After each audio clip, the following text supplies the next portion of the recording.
नमस्कार फ्रेंड्स मु शक्ति आपण देखुंती नरसिंहा क्रिएशंस पेजेंट। तो फ्रेंड्स आज वीडियो रे वर्तमान बड़ मुख्य खबर उपर नजर पकाइबा जहाँकि आपण माने समस्ते जानि रखिबा निहाती दरकार। तेबे कोन रही आज वीडियो रे वर्तमान बड़ मुख्य खबर आपण माने जानिबा पई वीडियो को शेष पर्यंत देखंतु जहाँद्वारा कि आपण माने डिटेल्स इंफॉर्मेशन पाई परिबे। एवं फ्रेंड्स ता पूर्व ए वीडियो गोटे लाइक करंतु जदि पारुछंती आपनकर सांग साथी मानकु वीडियो को शेयर करनतु। जदि फ्रेंड्स आपण माने आमो चैनल ले नुआ ही वीडियो देखुछंती पूर्व केबे भी हमरो चैनल को सब्सक्राइब करनाती तबे निहाती चैनल को सब्सक्राइब करे सहित पाखे आस्तुवा बेल आइकन को बजाय रखतांतु। तो फ्रेंड्स नंबर 1 रही कालीठू आरंभ हेबो कैंपेन मोड रे टीकाकरण दैनिक 3 लाख डोज देवाको राज्य सरकार को टार्गेट। आसंता कालीठू राज्य रे कैंपेन मोड रे आरंभ हेबो टीकाकरण प्रक्रिया। केंद्र सरकार को नुआ टीका नीति अनुसार हेबो टीकाकरण प्रत्येक दिन 3 लाख टीकाकरण करिया पई टार्गेट रखिछंती सरकार। आसंता काली राज्यर समस्त ब्लॉक और म्युनिसिपालिटी रे कैंपेन मोड रे हेबो टीकाकरण। उभय राज्य आनिथिबा और केंद्र सरकार जोगाई देथिबा टीका लोकमानकु दिया जिवो। प्रत्येक ब्लॉक रे 5टी सेशन, एनएससी रे 5टी लेखा सेशन, पौर परिषद रे 10टी और महानगर निगम रे 20टी सेशन करिया पई स्वास्थ्य विभाग पक्षरु कुआ जायछि। उभय ऑनलाइन और ऑफलाइन टीकाकरण पई जिला स्तर रे योजना करे जायछि। सठिक समय रे द्वितीय डोज टीका दिया जिवा उपरे गुरुत्व दिया जायछि। वर्तमान सुधा 96,77,592 डोज टीका दिया जायछि। ओडिसा रो 22% लोकन को टीका दिया जायछि। 10 लाख कोविशील्ड और 4 लाख कोवैक्सीन एबे मौजूद अच्छी। टीकाकरण को भय करुवा लोकों को सचेतन करे जाउछि। आगामी दिन में टीकाकरण वृद्धि पाइबो बोली स्वास्थ्य विभाग सूचना देछि। देखा पड़ुथि खबर रथ यात्रा पई नीति निर्घंट सकाळ 8:30 रे आरंभ हेबो पहंडी। अपराह्न 2 रे छेरा पहरा 3 रथ टना। रथ यात्रा पई नीति निर्घंट। श्री गुंडीचारू नीलाद्री विजय पर्यंत महाप्रभुंकर केमिति नीति हेबो समस्त नीति निर्घंट होइछि। छत्तीसा नियोग बैठक रे चूड़ांत नीति निर्घंट होइछि। जुलाई 12 रे श्री गुंडीचारे सकाळ 8 रे हेबो रथ प्रतिष्ठा। 8:30 रे पहंडी आरंभ हेबो। अपराह्न 2 रे छेरा पहरा हेबो। 3 रे रथ टना पई नीति निर्घंट होइछि। सेहिपरि बाहुडा रे 12 रू 2:30 मध्य पहंडी 4 रे रथ टना हेबो। सेहिपरि स्नान यात्रा पई नीति निर्घंट होइछि। राति 1 रू पहंडी आरंभ हेबो। सकाळ 9 रे जल लागि हेबो। दिन 11 रे गजानन बेश।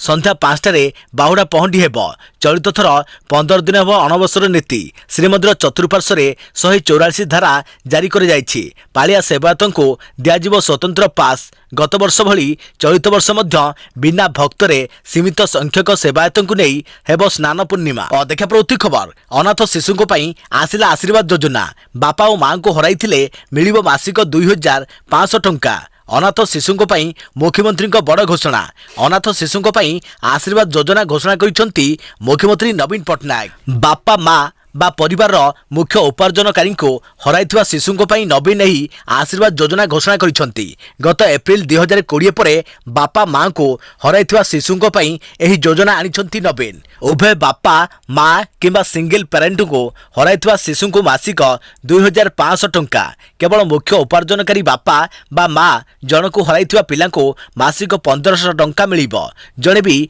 असहाय शिशु जेपरी एही योजनारू बांध न पड़ती सेथिप्रति दृष्टि को निर्देश देइछंती मुख्यमंत्री। 18 वर्ष जाए शिशु को अकाउंट रे एही टंका दिया जिवो बोली कहिसंती मुख्यमंत्री। आशीर्वाद योजना रे एही स्वतंत्र जत्न आवश्यक करुथुवा पिला माने सेमानक परिवार और आत्म स्वजन मानक गहन रे ही रहिबे एवं सेमानक दायित्व नेउथुवा अभिभावक माने जेपरि ठीक भाबरे ए पिलांक जत्न नै परिबे सेतिबे सेमानक उत्साहित करे जिवो बोली मुख्यमंत्री कहिसंती। पिलांको 18 वर्ष पूर्व जदि केही तांको पोष्य भाव ग्रहण करती तेबे आउ सहायता मिलिबो नाही। यह बाद राज्य सरकार स्वास्थ्य बीमा योजना बिजु स्वास्थ्य कल्याण योजना रे एही पिला माने मागणे चिकित्सा सुविधा पाई परिबे। सेहिपरि शिशु मानकु जातीय बा राज्य खाद्य सुरक्षा योजना रे मध्य शामिल करा जिवो। बापा मां को मृत्यु पूर्व पिला माने जो स्कूल रे पढ़ुथिले से स्कूल रे पढ़ा जारी रही परिबो। जदि तांको दायित्व नैथिबा आत्मीय अन्य स्थान रे रहउथांती तेबे सेठारे पिलार पढ़िबा व्यवस्था करे जिवो। जदि आवश्यक पड़े तेबे आदर्श विद्यालय केंद्रीय विद्यालय बा सही मानर विद्यालय रे पिला पढ़िबा पई सहाय्य मध्य करे जिवो। पिलांको संपत्तिर सुरक्षा पई शिशु मंगल समिति जिला शिशु सुरक्षा यूनिटी तहसीलदार और पुलिस समन्वय रखी आवश्यक पदक्षेप नेबे। जदि आत्मीय पाखरे न रही कौनसी चाइल्ड केयर रे रुहंती तेबे सही क्षेत्र रे पिलांको बैंक खाता रे मासिक 1000 टंका जमा कराଯିବ। पिलार मागणा जत्न और अन्य दायित्व अनुष्ठान बहन करिब। पिलार माँ जदि मधुबाबू पेंशन पाई योग्य होइतांती तेबे तांको पाई विधवा भत्ता मंजूर कराଯିब। या सहित उभय को सेमानकु जातीय बा राज्य खाद्य सुरक्षा योजनार सुविधा मध्य मिलिब। एथिपाई प्रतिवर्ष स्पेशल ड्राइव करबाकू जिलापाल मानकु निर्देश दैछंती मुख्यमंत्री नवीन पटनायक। देखा परवर्ती खबर आसंता काली ठारू दिल्ली और यूपी आंशिक अनलक जानतु कौन खोला कौन बंद। दिल्ली अनलक प्रक्रिया रे रविवार दिन दिल्ली विपर्यय परिचालना कर्तृपक्ष डीडीएमए जातीय राजधानी निमते आहुरी किछि कोविड-19 कटकणा कोहल करिसंती। सोमवार ठारे पुणी थरे जातीय राजधानी अंचल रे आसन सामर्थ्यर 50% पूरण करी बार सर्वसाधारण प्रमोद उद्यान बगीचा गोल्फ क्लब एवं मुक्ताकाश जोग कार्यकलाप आरंभ कर बोली डीडीएमए एक आदेशनामा कही। कार्यकलाप अधिक संक्रमणशील कोविड-19 महामारी द्वितीय प्रवाह जोगु दिल्ली रे कटकणा जारी होइतिला सेसबु पर्यायक्रमे लाघव कराजिबो बोली पूर्व मुख्यमंत्री अरविंद केजरीवाल घोषणा करथिले। आसन समर्थर 50% पूरण करी सोमवार मध्याह्न 12 ठारू राति 10टा पर्यंत बार सबु पुणी थरे खोलिबाकू अनुमति पाइछंती। रेस्तोरां सबु सकाळ 8 ठारू राति 10टा पर्यंत खोला जाई परिबो, किंतु सेमानक परिसर मध्यरे सरकारी गाइडलाइन और नियमानुसार कोविड-19 प्रासंगिक आचरण कड़ाकड़ी पालन करा जाउछि बोली मालिक माने सुनिश्चित हेबा उचित। गाइडलाइन उल्लंघन पाई सेमाने उत्तरदायी रहिबो बोली डीडीएमए कहिछि। किंतु सिनेमा जिम्स स्पा आदि जून 28 तारिख भोर 5टा पर्यंत बंद रहिबो बोली पूर्वरु कटकणा जारी कर जाइछे। सेहिभଳି उत्तर प्रदेश सरकार राज्य में लागू होइतबा कोरोना कटकणा रे कोहल करिसंती। राज्य सरकार निर्देश मुताबक आसंता काली ठारू सकाळ 7 ठारू राति 9टा जाए बाजार खोला जाइबो। हेले शनिवार और रविवार पूर्व भली सप्ताहांता लॉकडाउन बलवत्तर रहिबो। हेले स्कूल कॉलेज खोलिबा नै सरकार किछि सूचना देई नाहांती।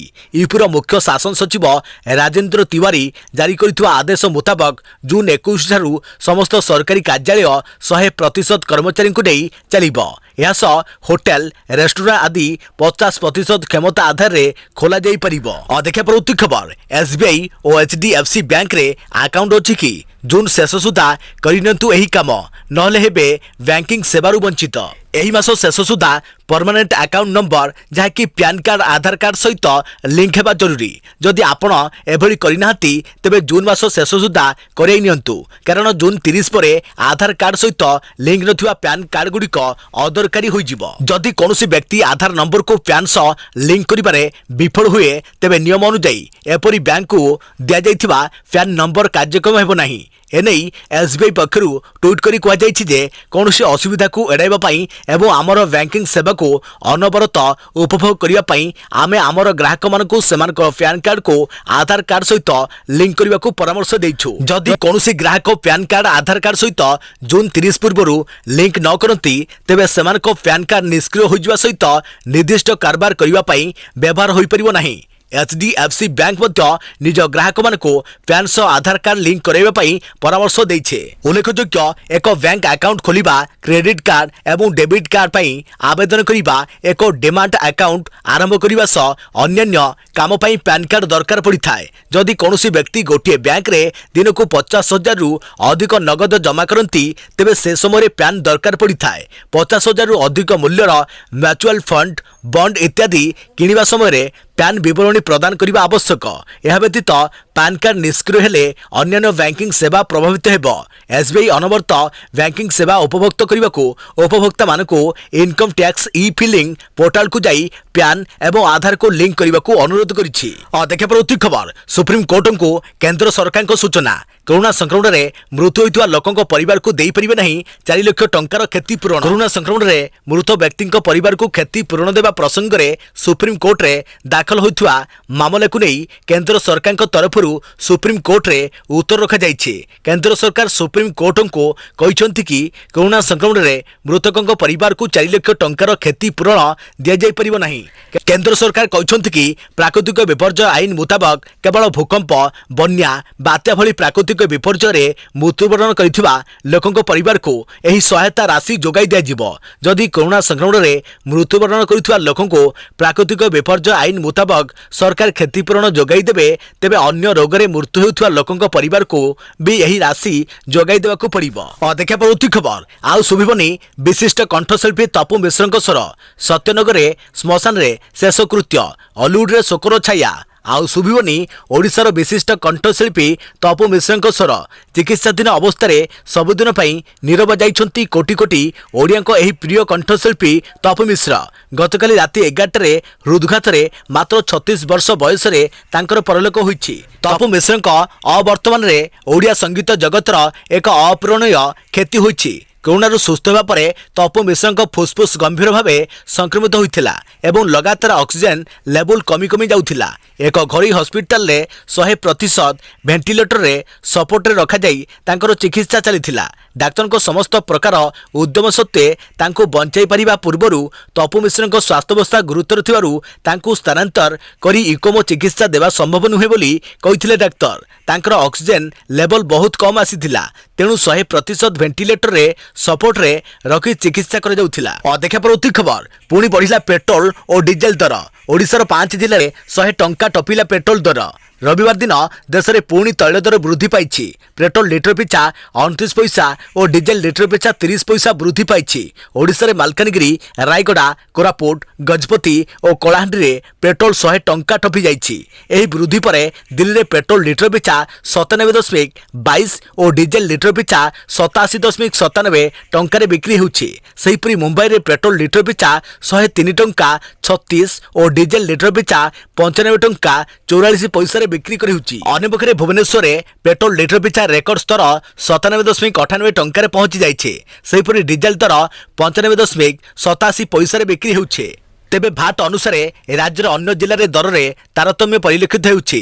ସମ୍ବଲପୁରରେ ପେଟ୍ରୋଲ 98 ଟଙ୍କା 59 ଓ ଡିଜେଲ 96 ଟଙ୍କା 47 ପଇସାରେ ବିକ୍ରି ହେଉଛି। ମାଲକାନଗିରିରେ ପେଟ୍ରୋଲ 103 ଟଙ୍କା 5 ପଇସା ଓ ଡିଜେଲ 100 ଟଙ୍କା 78 ପଇସାରେ ବିକ୍ରି ହେଉଛି।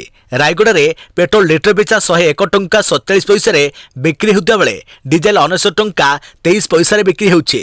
ସେହିପରି ବାଲେଶ୍ୱରରେ ପେଟ୍ରୋଲ 97 ଟଙ୍କା 98 ଓ ଡିଜେଲ 95 ଟଙ୍କା 88 ପଇସାରେ ବିକ୍ରି ହେଉଛି। କୋରାପୁଟ ପେଟ୍ରୋଲ 102 ଟଙ୍କା 29 ଓ ଡିଜେଲ 100 ଟଙ୍କା 5 ପଇସାରେ ବିକ୍ରି ହେଉଛି। କଳାହାଣ୍ଡିରେ ପେଟ୍ରୋଲ 100 ଟଙ୍କା 67 ଓ ଗଜପତିରେ ପେଟ୍ରୋଲ 100 ଟଙ୍କା 30 ପଇସାରେ ବିକ୍ରି ହେଉଛି। ପେଟ୍ରୋଲ ଦରର ଏଭଳି ବୃଦ୍ଧି ଫଳରେ ଗାଡ଼ି ଚାଳକଙ୍କ ଚିନ୍ତା ବଢ଼ିଯାଇଛି। କରୋନା କାଳରେ ଏଭଳି ଦର ବୃଦ୍ଧି ବୋଝ ଉପରେ ଲଳିତା ବିଡ଼ା ସଦୃଶ ବୋଲି ଲୋକେ କହିଛନ୍ତି। ଦେଖିବା ପରବର୍ତ୍ତୀ ଖବର। କେବେ ଖୋଲିବ ସ୍କୁଲ? ସ୍କୁଲ ଖୋଲିବା ନେଇ ପ୍ରତିକ୍ରିୟା ରଖିଲେ ନୀତି ଆୟୋଗର ସ୍ୱାସ୍ଥ୍ୟ ସଦସ୍ୟ ଡକ୍ଟର ବିକେ ପାଲ୍। କରୋନା ମହାମାରୀ ବେଳେ ଦେଶର ଶିକ୍ଷାନୁଷ୍ଠାନ ବନ୍ଦ ରହିଛି। ପିଲାମାନଙ୍କର ପାଠପଢ଼ା ବ୍ୟାହତ ହୋଇଛି। ଅନଲାଇନରେ ଶିକ୍ଷାଦାନ କରିବାକୁ ଉଦ୍ୟମ ହେଉଛି, ହେଲେ କ୍ଲାସରୁମ୍ରେ ପାଠପଢ଼ା ଓ ଅନଲାଇନରେ ଶିକ୍ଷାଦାନ ମଧ୍ୟରେ ଫରକ ରହୁଛି। ଅନେକ ବେଳେ ପିଲାମାନେ ମଧ୍ୟ ଅନଲାଇନରେ ପାଠ ପଢ଼ିବାକୁ ସହଜ ମଣୁନାହାନ୍ତି। ଏସବୁ ଭିତରେ ଅଭିଭାବକ ଓ ପିଲାମାନଙ୍କ ମଧ୍ୟରେ ବଡ଼ ପ୍ରଶ୍ନ ହେଉଛି କେବେ ଖୋଲିବ ସ୍କୁଲ? ଏହାର ଉତ୍ତର ରଖିଛନ୍ତି କେନ୍ଦ୍ର ସରକାର ନୀତି ଆୟୋଗର ସ୍ୱାସ୍ଥ୍ୟ ସଦସ୍ୟ ଡକ୍ଟର ବିକେ ପାଲ୍। ବିକେ ପାଲ୍ କହିଛନ୍ତି ଯେ ଅଧିକାଂଶ ଶିକ୍ଷକଙ୍କୁ ଟିକାକରଣ କରାଯିବା ଉପରେ ଗୁରୁତ୍ୱ ରହିଛି। ଅଧିକାଂଶ ଶିକ୍ଷକଙ୍କୁ ଟିକାକରଣ ସରିବା ପରେ ଓ ପିଲାମାନଙ୍କ ଉପରେ ସଂକ୍ରମଣର ପ୍ରଭାବ ନେଇ ଅଧିକ ତଥ୍ୟ ଆସିବା ପରେ ଏନେଇ ସରକାର ନିଷ୍ପତ୍ତି ନେବେ, ଯାହାକି ସ୍କୁଲ ଖୋଲିବା ନିଷ୍ପତ୍ତି ନିଆଯିବ ବୋଲି କହିଛନ୍ତି ବିକେ ପାଲ୍। ଦେଖିବା ପରବର୍ତ୍ତୀ ଖବର। ଆସାମ ମୁଖ୍ୟମନ୍ତ୍ରୀ ଗୁରୁତ୍ୱପୂର୍ଣ୍ଣ ଘୋଷଣା। 2ରୁ ଅଧିକ ପିଲା ଥିଲେ ମିଳିନପାରେ ସରକାରୀ ଯୋଜନାର ଲାଭ।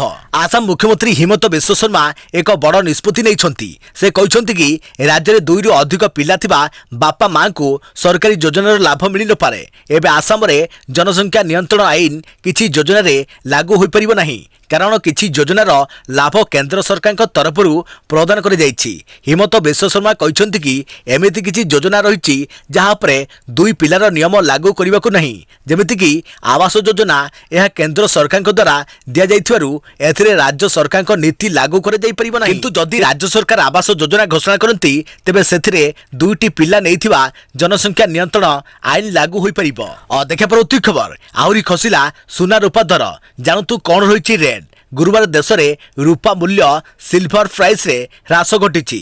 ବୁଧବାର ଦେଶରେ ରୂପା ମୂଲ୍ୟରେ 200 ଟଙ୍କାର ହ୍ରାସ ଘଟିଥିବା ବେଳେ ଗୁରୁବାର ରୂପା ମୂଲ୍ୟରେ 1000 ଟଙ୍କା ହ୍ରାସ ଘଟିଛି। ଫଳରେ ଗୁରୁବାର ଗୋଟିଏ କିଲୋଗ୍ରାମ ରୂପା ମୂଲ୍ୟ 70,300 ଟଙ୍କାରେ ପହଞ୍ଚିଥିଲା। गुरुवार ठारू देश में सुना रूपा मूल्य जहाँकि गोल्ड सिल्वर रेट रे ह्रास घटी सेहीपरि वैश्विक बजार में मूल्यवान धातु मूल्य रे मध्य ह्रास रेकर्ड कर जाइछि जार प्रभाव देशर घरोई बजार में देखा मिली। देश में बुधवार सुना मूल्य रे 190 टंकार ह्रास घटीला। सेहीपरि गुरुवार देश में 24 कैरेट 10 ग्राम सुना दर में 60 टंकार ह्रास घटी जहाँफल 10 ग्राम सुना मूल्य 48,350 टंकार पहुंची जहाँ बुधवार यार मूल्य 48,410 टंका थिला। सेहीपरि 22 कैरेट 10 ग्राम सुना दर में मध्य 60 टंकार ह्रास घटी फल 10 ग्राम सुना दर 47,350 टंकार पहुंची। अन्यपटे बुधवार यार मूल्य 47,410 टंका थिला। देखा परवर्ती खबर सरकार एही मासरे देबे मागणा एलपीजी रोषेई गैस कनेक्शन। आपण भी उठांतु यार लाभ। जदि आपण मागणा रे रोषेई संजोग नेबाकू चाहती तेबे आपणक पई खुशी खबर। केंद्र सरकार प्रधानमंत्री उज्ज्वला योजना आधार रे मागणा रे रोषेई गैस कनेक्शन देउछंती। बिजनेस स्टैंडर्ड खबर अनुसार चलित वर्ष जून रे पीएमयूवाई परवर्ती पर्याय आरंभ हो पारे। यार रूपरेख पूर्व योजना परि रहिबो। नियम रे कोनोसी परिवर्तन हेबो नाही। पेट्रोलियम और प्राकृतिक गैस मंत्रालय प्रधानमंत्री उज्ज्वला योजनार परवर्ती रूपरेख को अंतिम रूप देइछंती एवं यह आसंता मासरे आरंभ हेबार आशा रहिछि। सूचनायोग्य फेब्रुआरी 1 रे अर्थ मंत्री निर्मला सीतारमण मागणा रोषेई गैस एलपीजी योजना जहाँकि उज्ज्वलार विस्तार करिजो बोली घोषणा करथिले। अर्थमंत्री कही कि आहरी 1 कोटी हिताधिकारी को एही योजना रे सामिल करे जीवो। तेबे किए उठाई परिबे फायदा? प्रधानमंत्री उज्ज्वला योजना अंतर्गत सरकार दारिद्र्य सीमारेखा तले रहुथुवा परिवारक पई घरे रोषेई गैस अर्थात एलपीजी संजोग मागणा रे देइथांती। परिवार महिला नाम रे एही कनेक्शन जारी करे जाए। विशेष करी ग्रामांचल भारतर महिला को सशक्तिकरण करने उद्देश्य रे एही योजना को केंद्र सरकार लागू करिसंती। देखा परवर्ती खबर आउ सप्ताहे लॉकडाउन बढ़ाइले सरकार। चलिबो बस यातायात रे रहिबनी कटकणा। पुणी घुंचिला लॉकडाउन। कोरोना संक्रमण कमिथिले भी विपद एड़ाइबाकू सरकार आउ 7 दिन लॉकडाउन घुंचाई देइछंती। तमिलनाडु रे एणिकी जून 28 तारिख जाए लॉकडाउन लागू रहिबो। तेबे किछि कटकणा को कोहळ करिसंती तमिलनाडु सरकार। तेबे सरकार यातायात उपरे लगाइथिबा कटकणा हटाई देइछंती। एबे बस रे मध्य बिना एसी रे 50% यात्री जाई परियो बोली सरकार कहिसंती। केवल कम केस थिबा 4 जिला मध्यरे बस चलाचल करिबो। एपरि भाबे सरकार राज्यर जिलागुड़ी को कोरोना मामला आधार रे 3टी वर्ग रे विभक्त कर जाइछे। बढ़ुथुवा कोरोना संक्रमण को दृष्टि रखी तमिलनाडु सरकार मे 10 रु 2 सप्ताह पर्यंत संपूर्ण लॉकडाउन लागू करथिले। लॉकडाउन अवधि मे 24 रु यह समाप्त हेबा पूर्वरु मध्य कोनोसी कोहळ करा न जाई यह बढ़ाइथिला।